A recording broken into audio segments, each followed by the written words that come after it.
Halo utus-utus KPPN Luwuk, jumpa lagi di Babasal, bincang bareng sama anak Luwuk. Asik, asik, asik. Gimana kabarnya nih, utus-utus KPPN Luwuk? Semoga selalu bahagia dan kabar gembira selalu ya. Oke, jadi gak kerasa nih kita udah sampai di Babasal episode keberapa ya? Ke-8 ya. Ke-8. Oke. Nah, kali ini kita mau bahas apa nih? Pasti penasaran ya utus-utus ya. Oke, jadi kali ini kita membahas terkait data analytics. Oke, dan di sini kita sudah ada narasumber yang luar biasa atau utus-utus. Mungkin langsung kenalan aja kali ya. Oke, silahkan Bapak perkenalkan diri. Oke, selamat malam utus-utus kalian. Ini hari Malam. ini cuacanya agak sedikit berbeda ya. Kita biasanya ketemu siang-siang, sore-sore. Kalau utus-utus nggak ngelihat kayaknya. Kalau ini suasananya sudah malam-malam, agak Ini sudah berbau-bau malam. klenik nih ya.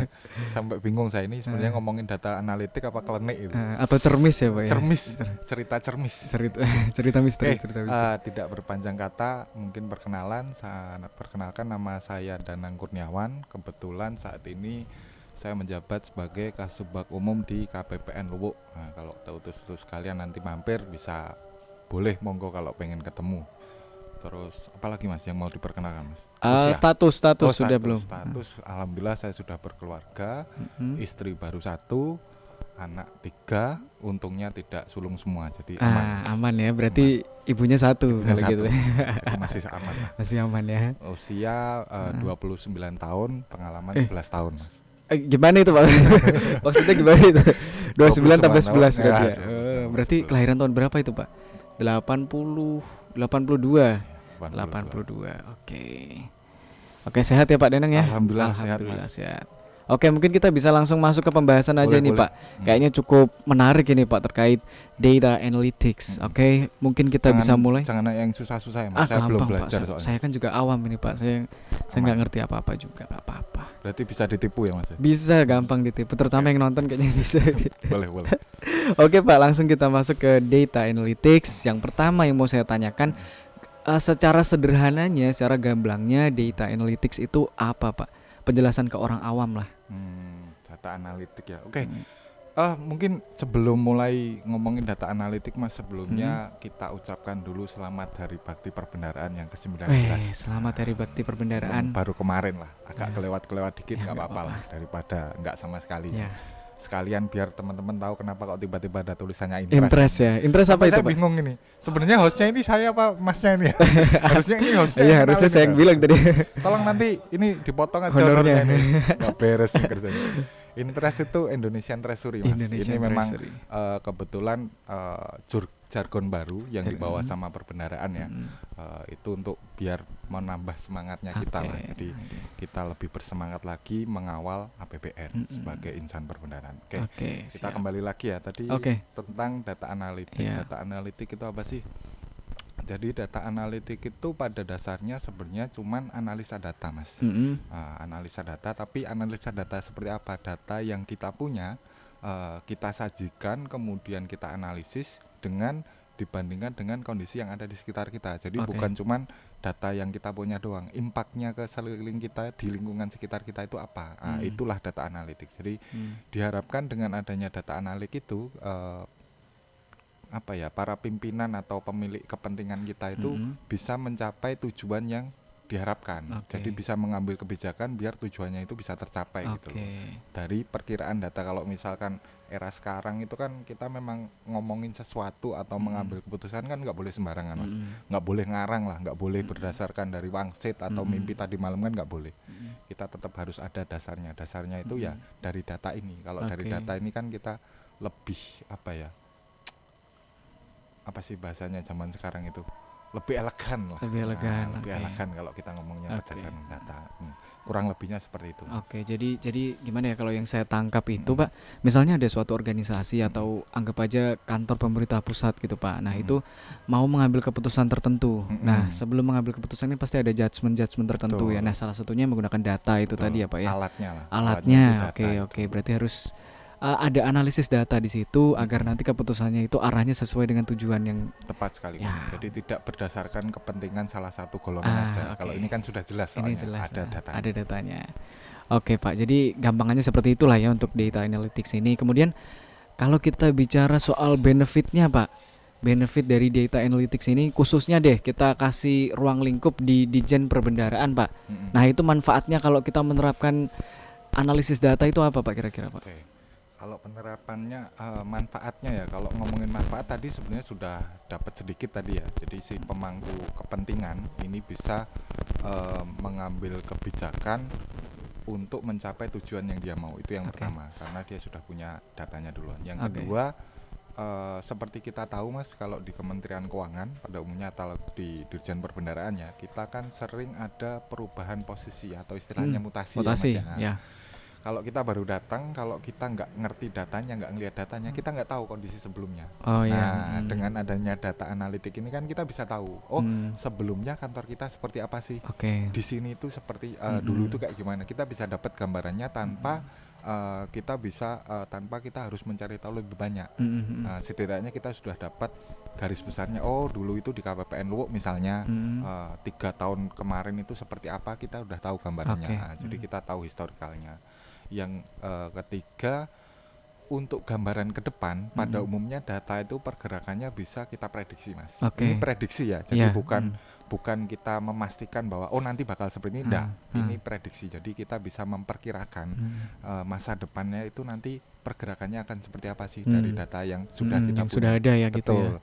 Jadi pada saat mengambil keputusan itu juga jadi pertimbangan. Kedepannya kayaknya seperti ini nih. Kondisi perekonomian sekarang di sekitar kita kayaknya lagi meningkat. Nah itu kan pasti ada pertimbangan tertentu oleh pimpinan kita mau ngambil kebijakan seperti apa. Istilahnya forecasting lah ya. Forecasting. Kita lebih aware lagi. Lebih aware gitu. Nah jadi Pak Danang sendiri ini udah mungkin udah punya pengalaman ya Pak terkait analisis data ya Pak ya. Lumayan ya. Dulu sempat di kantor pusat juga kan Pak. Sempat di kantor pusat. Nah kalau Bapak sendiri di pengalaman Bapak dulu dalam menganalisis data, Bapak biasanya pakai aplikasi-aplikasi apa itu Pak? Apakah kayak aplikasi yang susah-susah gitu Pak, harus programming gitu berat-berat atau gimana Pak? Kalau berdasarkan pengalaman Bapak dulu deh. Kalau pengalaman saya dulu, sebenarnya kalau pengalaman saya dulu lebih lamanya sebagai sistem analis Mas. Jadi bukan kalau data analis itu kan memang kita baru-baru sekarang inilah lagi trending sejak eranya orang ngomongin big data dulu big data nggak usah kita sebut lah, nanti tambah panjang nanti. Intinya setelah big data itu orang mulai memikirkan apa sih pentingnya data, apalagi di era revolusi industri di mana informasi itu udah bisa dibilang salah satu bentuk sumber daya yang perlu dimanfaatkan untuk kemajuan organisasi. Nah, kalau pengalaman saya dulu untuk data analitik itu banyak Mas sebenarnya alatnya di era sekarang. Itu salah satunya yang paling umum dipakai sama industri-industri besar ya. Itu bisa pakai Google Data Studio. Kalau Google Data Studio sekarang sudah ganti namanya Looker. Bisa juga pakai Power BI. Ada juga punyanya Oracle itu Oracle BI kalau nggak salah. Itu juga sama luar biasanya. Itu memang bisa menyediakan tools yang sangat kompleks. Kita pengen apa aja itu tersedia. Tapi itu yang sudah kelas advance lah ya. Untuk mengelola data yang luar biasa besar itu sangat-sangat bisa lah. Kalau untuk yang pemula gitu biasa pakai apa Pak? Yang kalau paling gampang aja deh kalau kita awam ya belajar. Kalau pengen mau belajar, kalau mau yang simpel-simpel itu kita pakai aja yang selama ini kita sudah sering pakai lah Mas. Coba saya tebak Pak. Monggo. Excel pasti Pak. Betul sekali Mas. Itu yang paling itu paling gampang ya. Paling gampang. Kita sering pakai Excel, cuman kadang kita belum mengoptimalkan semua fiturnya. Jadi kadang kita cuman pakai seringnya cuman buat bikin tabel, dijumlahin angkanya doang. Padahal itu kalau kita bisa mengoptimalkan fiturnya itu bisa kita pakai. Apalagi untuk tipe-tipe kantor yang kecil ya, Mas yang moderate lah. Itu sampai moderate sangat-sangat bisa itu Mas. Karena kayaknya sejauh ini yang kita lakukan dalam sambil diminum lah Mas. Oke Pak, siap. Ini tuan rumahnya siapa tuh? salah host kayaknya Pak. Jadi kayaknya yang selama ini kita gunakan Pak, Excel itu mungkin baru 5-10% fiturnya baru kita gunakan ya. Betul. Jadi kita mungkin kurang explore juga ya, harusnya banyak kan. Bisa sangat-sangat bisa dieksplor itu. Kalau misalkan mau pakai Excel dengan sungguh-sungguh ibaratnya ya, apalagi yang gampang lah, jarang-jarang kita mau pakai fungsi function-function yang ada di Excel itu contoh-contohnya. Grafik mungkin 1-2 kita pernah pakai lah, tapi kan kita belum mengoptimalkan Iya, semua. masih terlalu basic lah ya Basic mungkin ya. betul. Ya tapi udah lumayan lah. Minimal kita artinya kita mungkin udah memulai mencoba sebenarnya analisis kita data sudah punya toolsnya iya. gitu, tinggal memaksimalkan. Oke. Kemudian Pak, saya itu pernah dengar ada yang namanya data scientist, kemudian data engineer. Nah itu apakah beda sama seorang data analyst gitu Pak? Oke. Ini bagus sekali Mas. Itu Oke. lagi tren, profesi-profesi yang lagi ngetren semenjak adanya big data. Itu kalau di luar negeri penghasilannya lumayan tinggi. Dan Mas. namanya keren Pak. Namanya keren, betul-betul. Kelihatan jago kalau gitu. ditanya kenalan pas reuni enak gitu. Nah. Kerjanya apa sekarang? Data analitik. Keren sekali. Ngeri itu. Data engineer Gagah itu kan. Pak. Kita kelihatan gagah. Kelihatan kan? gagah. Betul. Kelihatan berpenghasilan tinggi Pak. Betul. Minimal nggak malu-maluin Iya, lah kalau minimal nggak kondangan. malu-malu. Oke.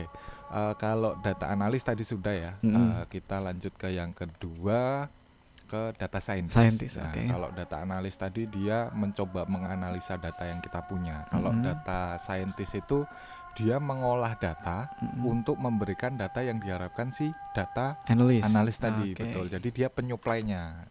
Si analis kan nanti saya butuh datanya kan nggak mungkin dia dapat dari data mentah. Data yang detail semua kan dia nggak perlu. Dia kadang butuhnya rekapnya doang. Saya butuh rekapan data, contohnya kalau di KPPN misalnya, saya butuh rekapnya data belanja barang dari tahun 2018 sampai 2022 misalnya. Nah ini nanti si data scientist ini yang mempersiapkan. Oh berarti butuhnya data yang seperti itu. Nah, si data scientist nanti dengan seringnya permintaan dia mempersiapkan juga tools-tools yang biar suplai data seperti ini bisa rutin disediakan. Jadi nggak perlu repot lagi nanti si data analis itu nggak perlu minta-minta lagi. Oke, berarti kan gini ya, berarti data analis itu walaupun dia mau mengolah data, mau menganalisis data, datanya itu nggak mentah-mentah banget gitu ya Pak ya. Banget. Karena udah diolah dulu sama data scientist gitu ya, dari raw bener-bener rawnya gitu ya.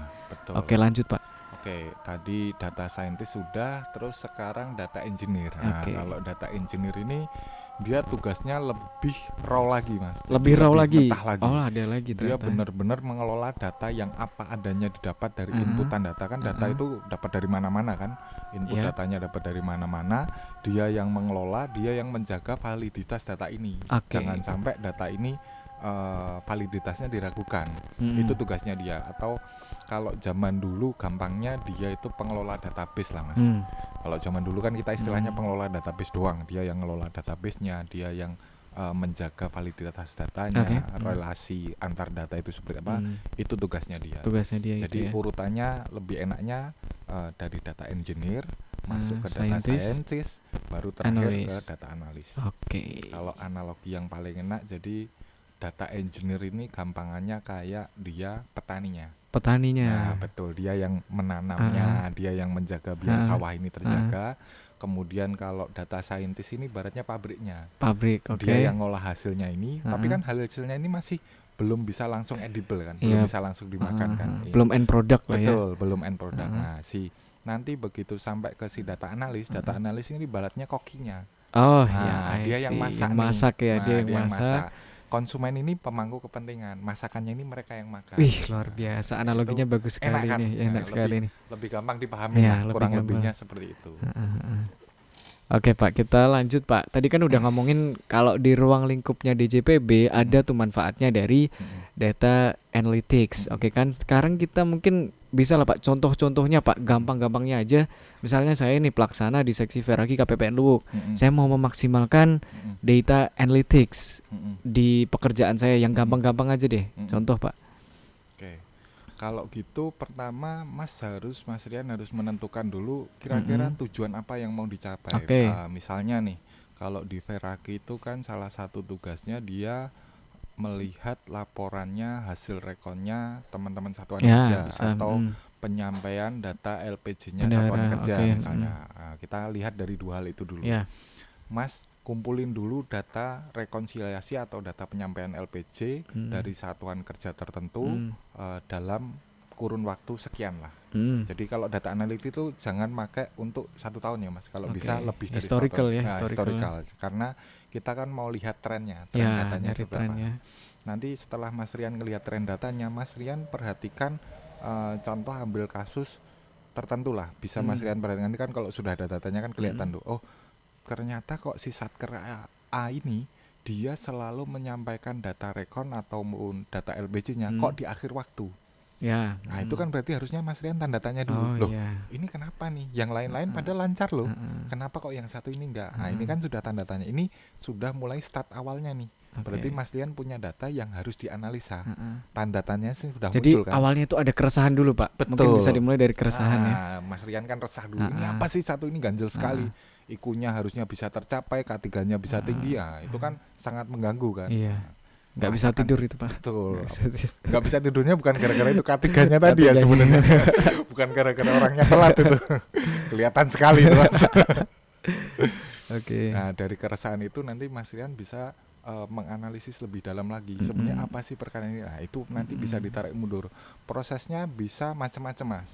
Bisa Mas Rian nyari data lain yang kira-kira mempengaruhi data tersebut. Iya. Nanti bisa nanya ke teman-teman di seksi PDMS, di seksi bank, atau bisa juga bertanya langsung ke si satuan kerja terkait. Ini Oke. kenapa sih? Apa ada kendala apa? Atau mungkin Mas Rian bisa juga melihat di lingkungan sekitar. Apa ada kondisi lingkungan sekitar yang kira-kira mempengaruhi sampai datanya seperti itu. Ya. Contohnya misalnya ternyata di berita misalnya ya si Satker A ini salah satu atau beberapa pejabat pengelola keuangannya ternyata terkena kasus. Ya. Nah, itu pasti ada implikasinya kan. Mm-mm. Oh, kalau pejabatnya terkena kasus kan pasti pengambilan keputusan atau eksekusi atau otorisasinya jadi terlambat. Otomatis itu yang menyebabkan data atau penyampaiannya tadi data rekon atau LPJ-nya jadi telat. Nah, itu analisa yang kita lakukan. Nanti dari sini si pemilik kepentingan, misalkan kepala seksinya Mas Rian ya, pejabat atau kepala kantornya, kepala KPPN, pasti akan mengambil kebijakan. Oh, kalau gini ini berarti ternyata gara-garanya yang bikin telat karena ada kasus itu tadi. Ya. Bisa menyarankan, tolong teman-teman satuan kerja mending ditunjuk dulu aja Oke. pejabat penggantinya. Nah, ini kan kebijakannya bisa diambil dari data tadi kan.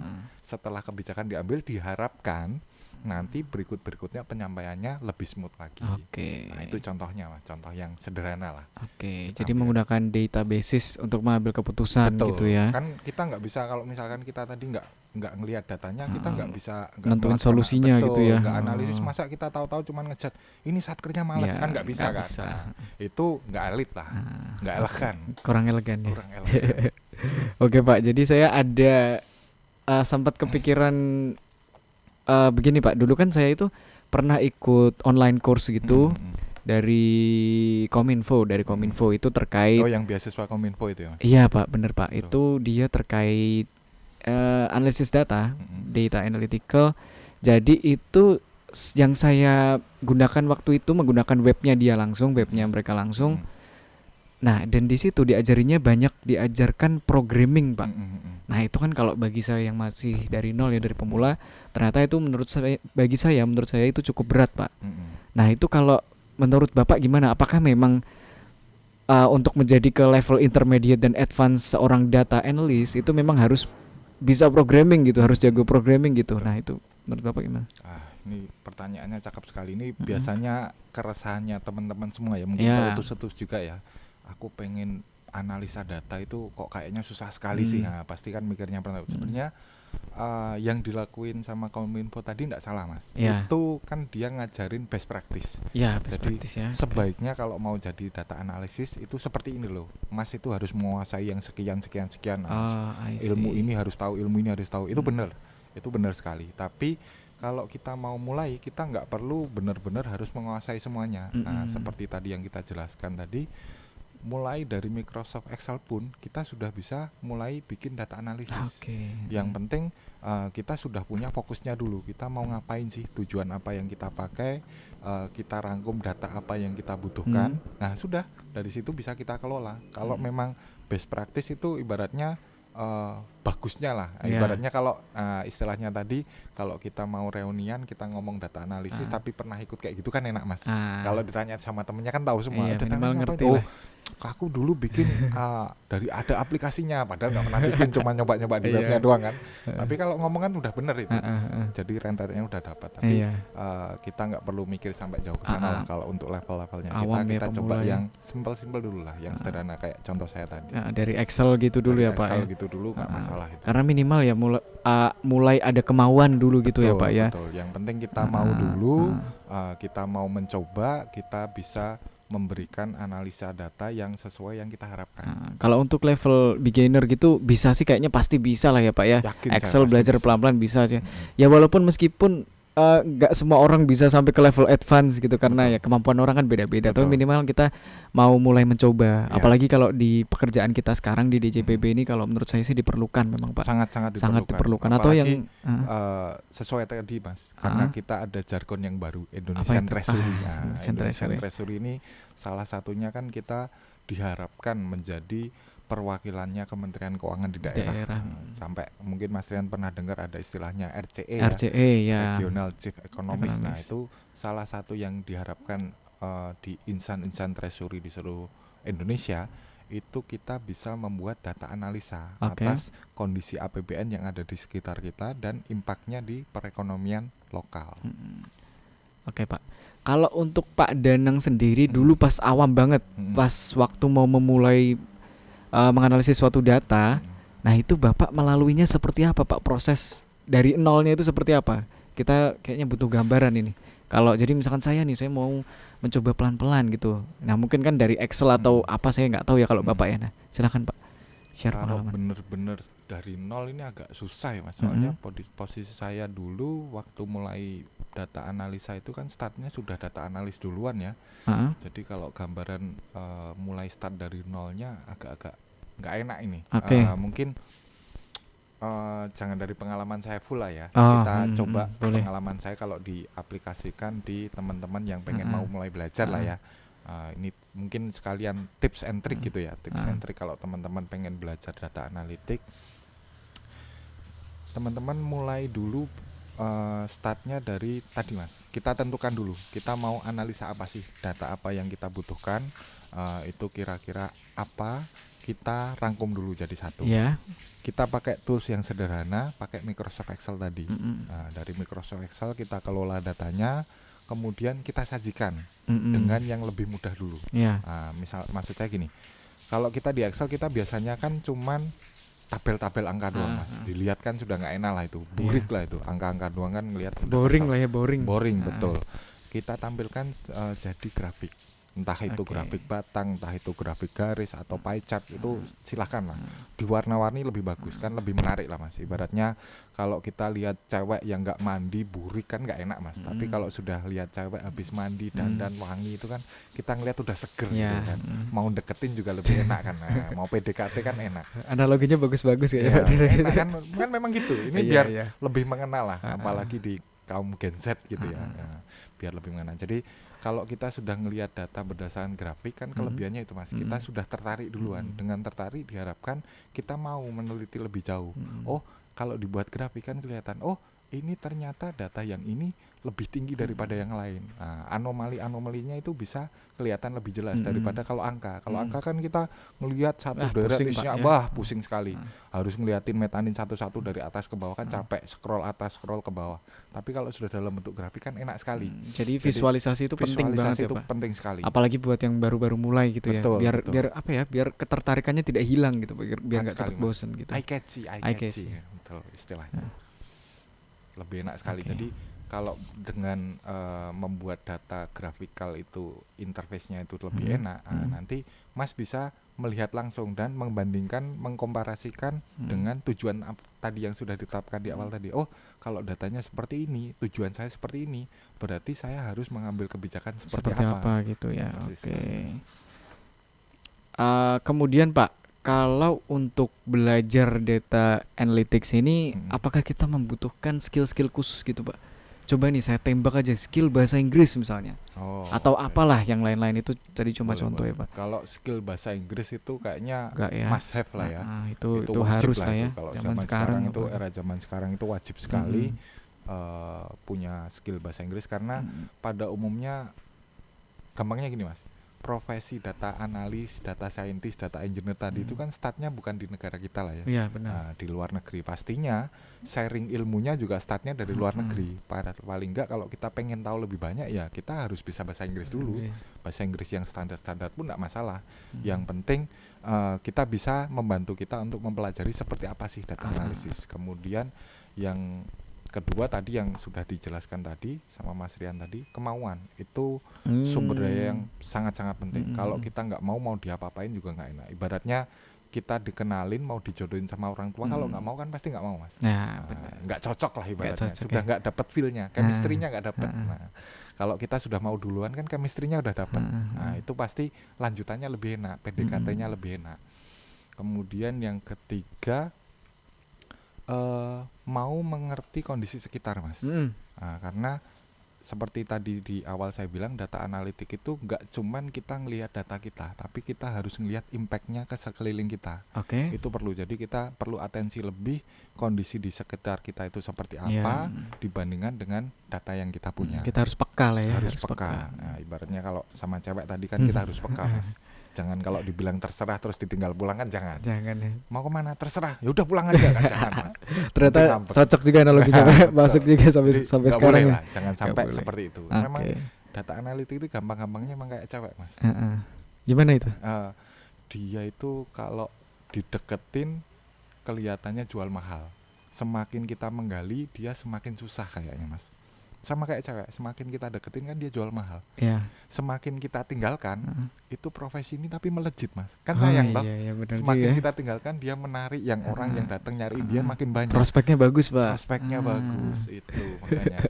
Jadi mirip-mirip kan itu. Mirip-mirip. Analoginya masuk sekali. Terus luar biasa, Pak. Nggak salah nyari gestar. Kan sayang sekali. Iya. Biar kelihatan pinter, Mas. Biar kelihatan. Ya semoga yang nonton nanti ngerti juga lah ya. Tapi saya yakin ngerti karena analoginya dari tadi sederhana, enak-enak lah kalau menurut saya ya. Saya curiganya yang ditangkap analoginya doang, Mas. Itu dia, saya juga khawatir. Bahaya ini. Kayaknya yang di belakang kamera juga udah mulai pusing gitu, Pak. Panik itu, sudah panik. Cakep ya. Oke, Pak, ini nggak kerasa, Pak. Kita udah 26 menit, Pak. Kita ngobrol-ngobrol. Ya, walaupun masih walaupun basic cuma seru juga ternyata ya, Pak ya, kalau kita mengulik-ulik lagi terkait data analytics. Nah, jadi kesimpulan dari saya, bagi para utus-utus yang masih awam ini, yang bekerja dimanapun kalian, entah di korporasi swasta, entah di kantor pemerintah, nah itu kalau saran dari saya, mari kita mulai untuk mencoba melakukan data analisis ya, Pak ya. Betul. Memunculkan ketertarikan dulu lah minimal. Nanti kita belajar dari level beginner, kemudian kalau memang minatnya tinggi bisa lanjut ke intermediate, bisa lanjut ke advance dan sebagainya gitu ya, Pak ya. Betul. Oke, saya rasa menarik ya, Pak ya pembahasan kali ini. Silahkan kalau utus-utus nanti yang diinget-inget tadi, Mas. Kalau mau main ke data analitik, anggapannya kayak cewek tadi, Mas. Nah, jadi kita harus tertarik dulu, kita harus senang dulu lah, minimal ngelihat enak. Biar ngelihat enak gimana caranya? Visualisasi. Nah itu dia kuncinya, dienakan visualisasi. Cewek yang kira-kira sudah habis mandi, sudah pakai make up, kan lebih menarik. Gampangnya kuncinya itu, Mas, kalau mau start. Jadi kalau kita mau menimbulkan willingness tadi ya, kemauan tadi. Betul. Kita harus fokus juga di visualisasi dulu gitu ya, utus-utus ya. Oke, kalau utus-utus masih punya pertanyaan, punya saran, punya komentar, bisa komen down below ya. Sampai ketemu lagi di episode Babasal selanjutnya yang tentunya pasti bakal seru lagi nih, Pak. Udah pastilah, kita janjikan lah. Kita percaya sama produser malah saya. Produser siapa, Pak? rahasia. Tolong dikat aja itu, dikat aja. Jangan itu rahasia. Oke, utus-utus, saya Rian Fatah. Saya belum perkenalan tadi, Pak, lupa saya, Pak. Saya Rian Fatah selaku host. Kan kemarin udah sempat udah kenal lah. Iya, saya Rian Fatah selaku Jagat udah tahu semua. Iya, saya selaku host meminta maaf kalau ada salah-salah kata, dan dari Bapak silakan ada mungkin closing statement. Oke. Buat para netizen, para fan, tolong jangan takut dulu ya. Maaf kemarin DM-nya belum sempat dibalas. Kebetulan lagi sibuk. Ada ya, ada fans saya terus. Banyak. Ada fans clubnya saya. Nanti coba dicek itu. Di internet ada itu. Fans clubnya saya itu ada. Apa namanya, Pak? Oh, rahasia. Tolong googling sendiri ya. Satu lagi, Mas, googling itu penting itu. Oh iya, ini yang terakhir nih. Gimana itu, Pak? Ilmu yang sangat penting. Jadi kita itu diwajibkan bisa googling. Kalau misalkan kita nggak punya ilmu tapi kita bisa googling, itu ibaratnya kita bisa lebih pintar sama orang daripada orang yang punya ilmu. Karena di era sekarang informasi itu ada di mana saja, nggak cuman di kampus, nggak cuman di tempat sekolahan. Kalau kita bisa googling, ibaratnya apa ya, mungkin kita bisa setara lah sama orang-orang yang punya gelar MBA MBA itu. Wih, luar biasa. Karena kalau zaman sekarang kayaknya pintar mencari itu akan Betul. mempengaruhi ilmu-ilmu kita Betul. gitu, Pak ya. Iya, kalau misalkan kayak cewek Mas, kalau kita nggak pintar nyari kan cewek nggak datang. Itu dia. Ilmunya juga kurang kayaknya, Pak, Ilmunya kalau kurang. kurang. Betul. Oke, udahlah kayaknya udah semakin panjang lebar, udah melebar-lebar gitu. Saya biar teman-teman yang ditangkap analoginya Mas. Oke, iya, Ilmunya nggak dapat kan nanti Ilmunya- datang lagi nanya lagi gitu. Ya. Oke, kita sudahi saja ya Pak ya. Oke, Tautus terima kasih sudah menonton video ini, sudah menonton di episode 8 ini. Sampai jumpa di episode selanjutnya. Bye bye. Sampai jumpa.